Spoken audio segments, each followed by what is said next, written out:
Hi everyone, so today we're doing a little update on the Honda ST50. It's done between 500 and 600 miles now since it had the engine rebuild. Gosh, look at that. That's don't know what that is. Good. Yeah, it's done 500-600 miles since the engine rebuild and has become seriously poorly. It's blowing atomised petrol back out the carburettor, which it shouldn't do, so that potentially points to a problem with the intake valve or that side of things. So what I've done is I've taken the cover off there, so that's for the inlet valve. There was clearance, but if there was any expansion in the valve, then it could have potentially been keeping it open slightly. It's okay at low revs, but as soon as the RPM pick up, it develops a misfire. It does seem to be running rich.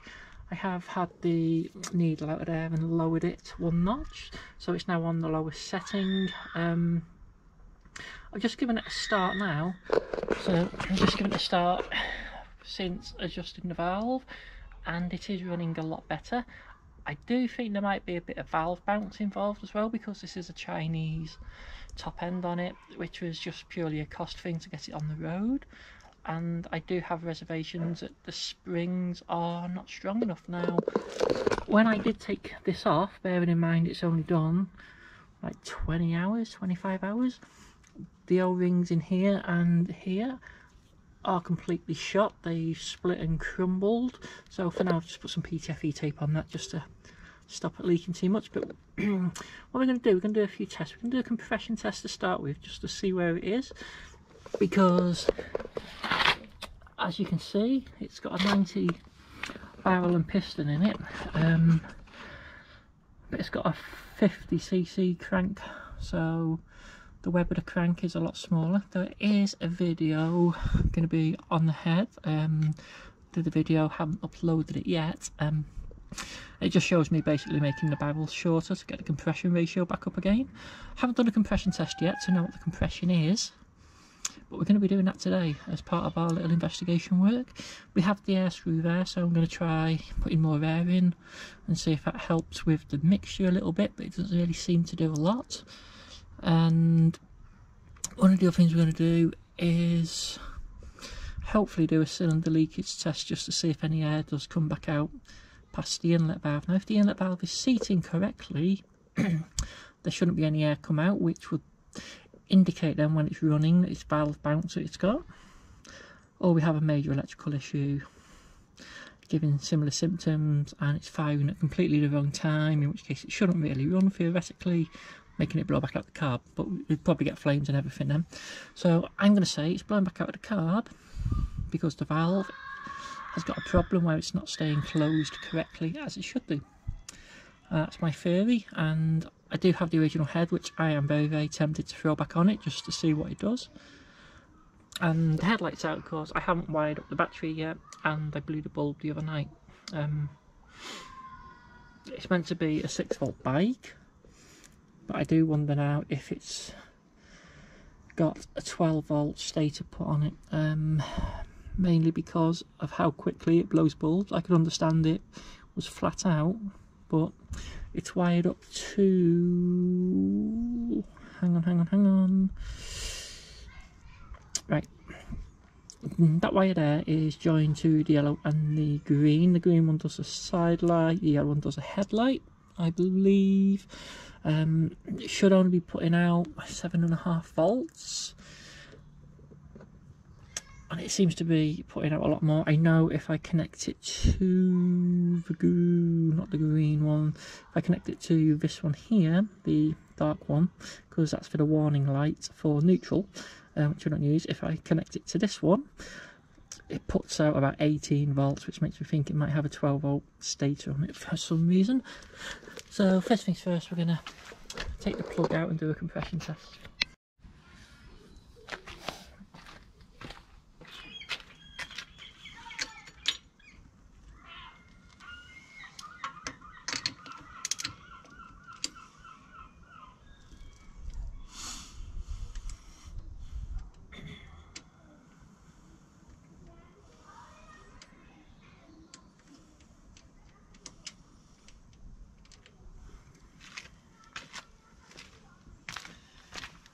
So as we can see there, it has been running rich even in the little bit that I've tried it. Spark plug gap's okay, so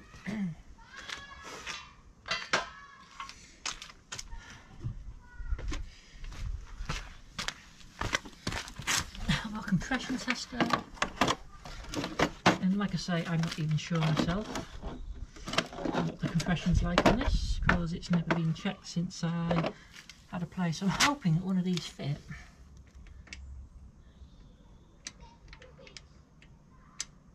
And that is miles too big, so we'll try that one.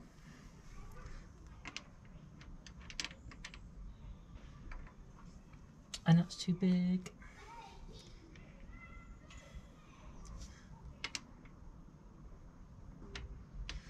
By a long way, so what it means is we now have to make a compression tester. So essentially a compression tester is just a pressure gauge. It has a little valve here which you can just use to release the pressure. When you crank the engine over, cylinder pressure goes into here via one of these adapters, which doesn't fit this bike. The needle rises to the specified pressure that is in the cylinder for compression, and then you just push the little lever in to release it and reset. So what I need to do is just put this end on a spark plug, so that just threads on to there. It's only got to be on finger tight, and the only reason for that is because my compression tester has got the big end on it which pushes on there. We have made a bolt fit this end which I can install into the cap, and then every time the spark plug sparks, we should see in here, which will tell us if the spark's dropping out for the ignition or not.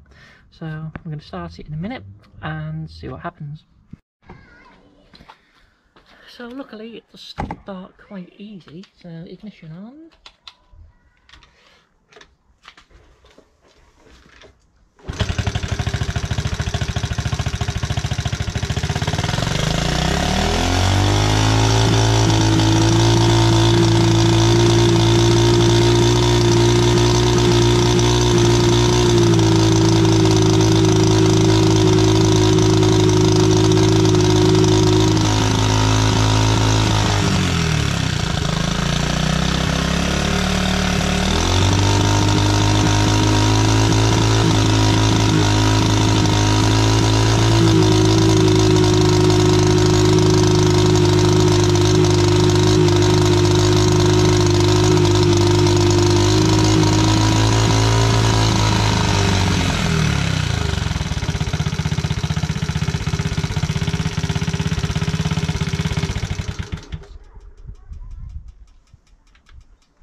Okay, so that doesn't look particularly bad.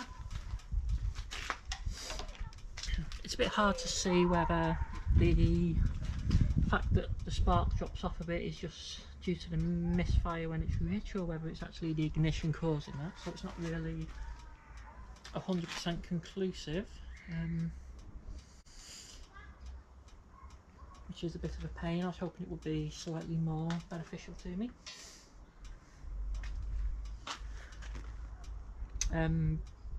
So what we can do next is try adjusting the air screw to see if that helps. So according to the book, the air screw, I think it was 2.5 turns out, so I have been playing with this. So half, 1, half, 2, half, and then what we'll do, we'll just try that and see what happens. Spark plug cap back on.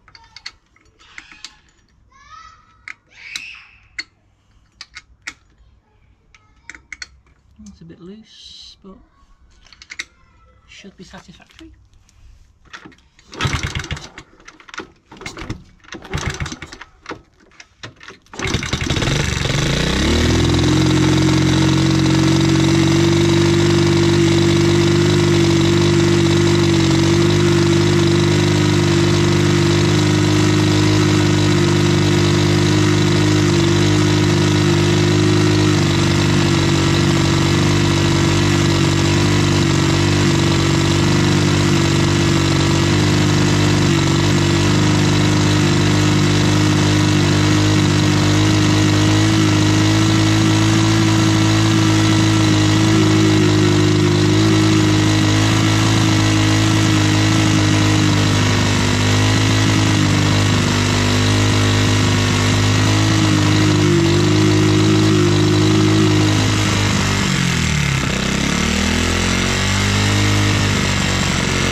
taking the air filter rubber off now just to see if it's still blowing back through the car, and I think it's still doing the same thing.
So while we've got the stroboscope out, now is a good opportunity to do a check on the timing, because I haven't really done this. I've just like built it to the marks when I originally built it. So move the wires so we can see. Yeah, so that there is meant to be top dead centre, which I believe it is, because on the valve overlap and that's all correct. So you can see the mark there, and the firing mark is just there. So the engine spins that way as per the arrow. So it's like any old school engine, it's wasted spark, so it sparks on the compression stroke and sparks on the exhaust stroke. So the top end centre is a bit easier to see than the firing mark, so we might have to give that a bit of a clean just so we can see it a little bit easier. So we'll give it a little scratch and then we'll give it a try. Okay, so we've not described what we've done, we've just marked that now, so hopefully you can see the firing mark, and just cleaned the nail a little bit as well, just so it shows up a bit better, and we can now do a check of the timing.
So we didn't see a lot then, so I've got some French chalk now, and what we'll do, we'll turn it over till we get to the scribe line, which is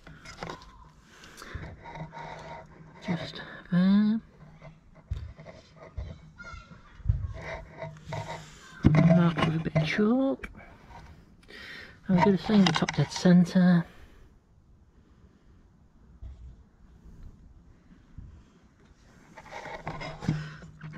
should, in theory, then be able to see where it's firing. Now what we might have to do is just wait till it's a little bit later, when it's a little bit darker. I'll just put a little mark on there just so we can identify that as well. So the light will be going shortly. So we'll do a quick check now with my fabulous camera skills. And then we'll, if we can't find it, we'll do it later on as well.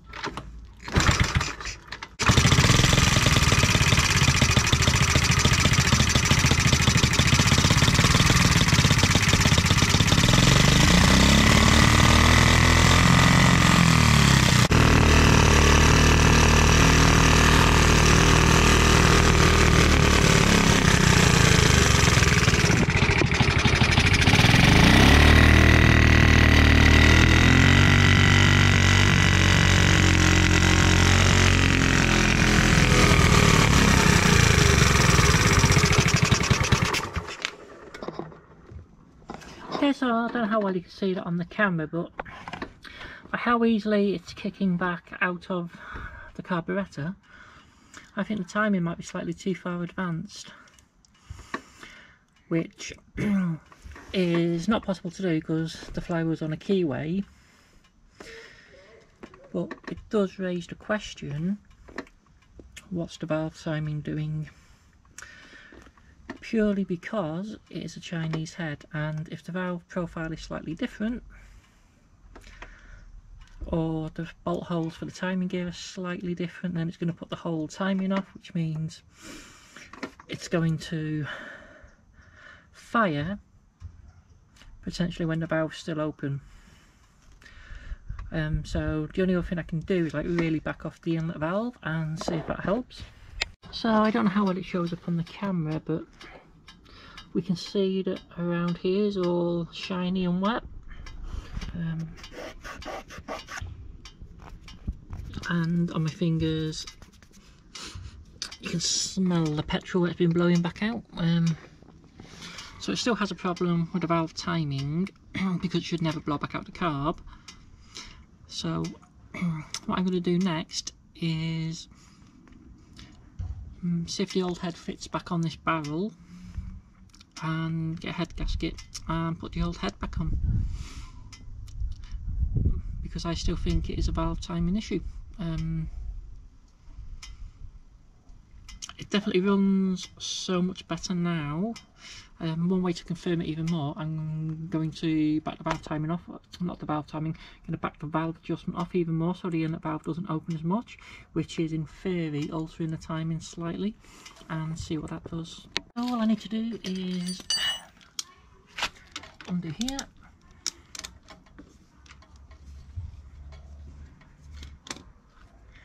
it's a little bit warm. So as you can see, that O-ring did not last well. That's done like 25 hours max, which is absolutely jack. Gonna rotate the engine round now to top dead centre. So that's our top dead centre line there. Putting a mark in the casing. No, that is excessive. That is red hot as well. But to prove our point and validate it,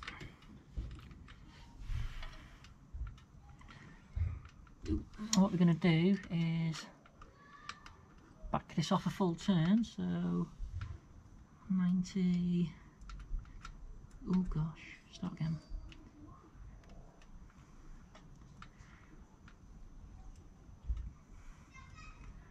$180, actually it might go 270 degrees. We've got full turn, which is like so.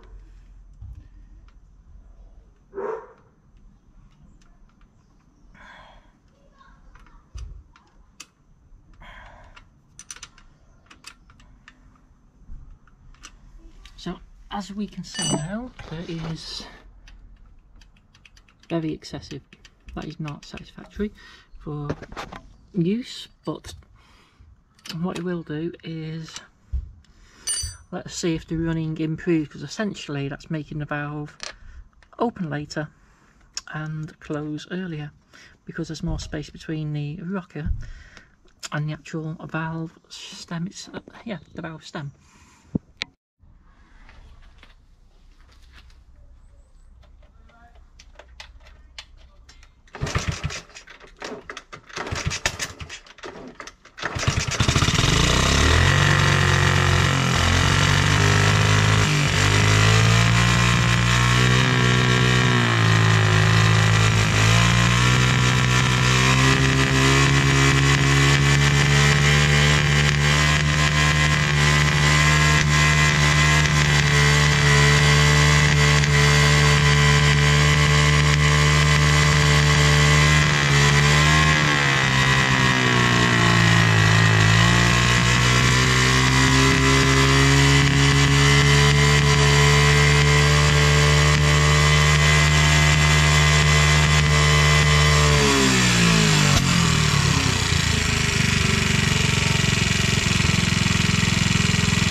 Okay, so it's still blowing petrol back out of the carburettor a bit. It's running a lot better than it was. It really is running better. It's revving a lot higher than what it has done.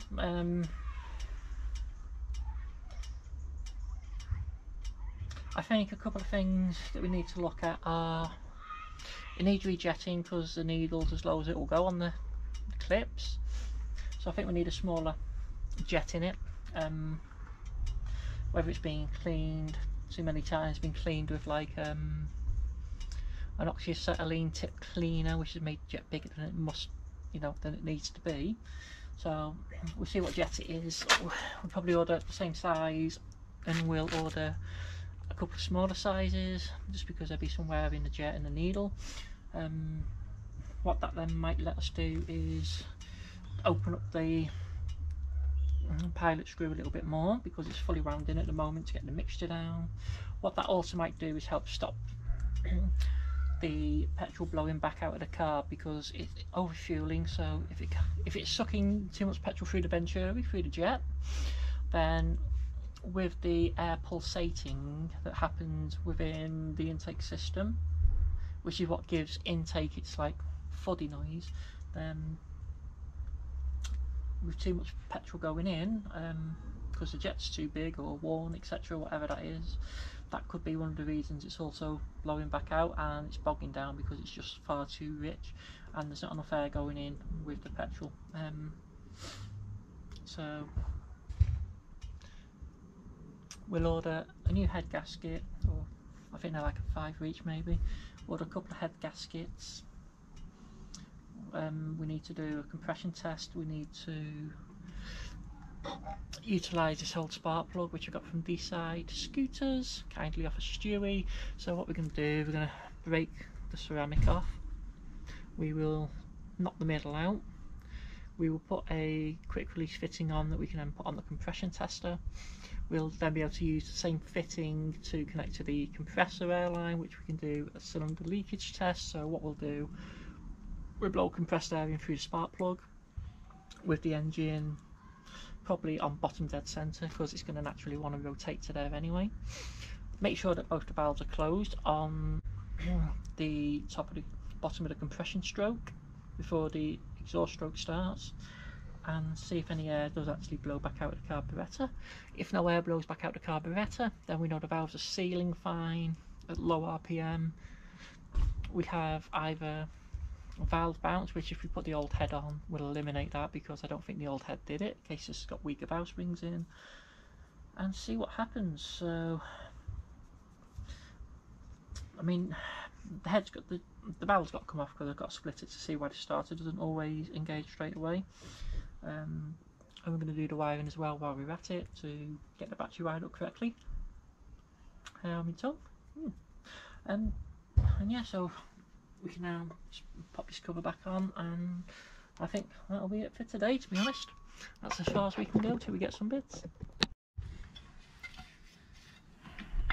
New gear lever we need as well, because it's a bit loose on the shaft. all on the to-do list. So the trick here is, for some reason, the bottom bolt doesn't like starting very well. So I can go in first. Whoops.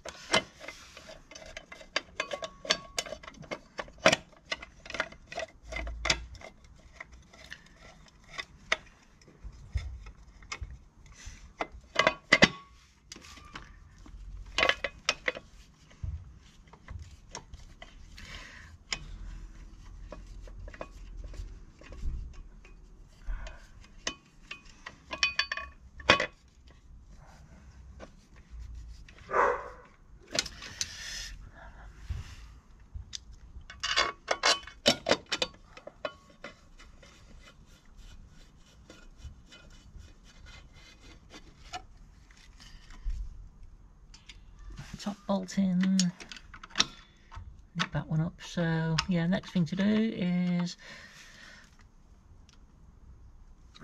carburetor off, see if we can see what size jet is in it, or see what size jets they do, and get some ordered and take it from there really. So yeah, thanks for watching, and I'll let you know how it goes, so see you next time.